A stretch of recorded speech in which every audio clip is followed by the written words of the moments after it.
Guys मलाई थाहा थिएन मेरो यति मात्रै ढङ्ग छैन भनेर। गाइज आज के भयो भन्दाखेरि आज चाहिँ एकादशीको थियो। फापरको रोटी हाल्छु पानी रोटी भनेर म कसेकी मान्छेको फापरको रोटी भएन, नभएर पुवा खानी भन्ने निदो गरियो। गाइज हेर्नु यस्तो ढिँडो भएको थियो कि फापरको रोटी बलि गिलो भयो कि भनेर पिठो चक्ने गर्ने सबै गरेको। अनि चाहिँ पछि चाहिँ अङ्कलले के भयो रोटी भएन म बनाउँछु खोइ भनेर कसेर अङ्कल बनाउँछु भनेर जानुभएको थियो। गाइज अनि अङ्कलले पनि धेरै कोसिस गर्नु, अङ्कलले यो दे उ दे हेर्नु म सबै दिएकी थिएँ। तर अङ्कलले बनाउँदा हेर्नु तेल हालेर टक्क पिठो मुसेर अझै के त्यो पिठो मैले बनाएको बाक्लो हुन्छ हेर्नु पानी थपेर होइन पातलो बनाएर गएर मात्रै भन हेर्नु। गाइज यस्तो हालत भएको थियो। अनि फेरि रिस उठेर केरम गर्नु थियो। गाइज हाम्रो ढङ्ग नपुगेको हो कि मेरो पनि ढङ्ग नपुगेको हो क्या। चाहिँ मोबाइलमा सोधी हो क्या आमालाई फापरको रोटी बन्छ त बनाउँछन् भन्नुहुन्थ्यो।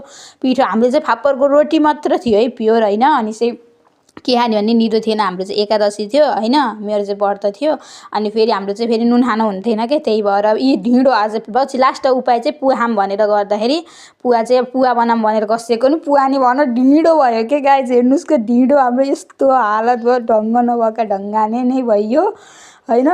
पुवा बन्यो भने पुवा बनेपछि चाहिँ अब जस्तो हुन्छ त्यस्तै खाने हानेर होस् र लास्ट उपाय ढिँडो रोटी र खाइयो। आजको लागि यति नै, बाई बाई।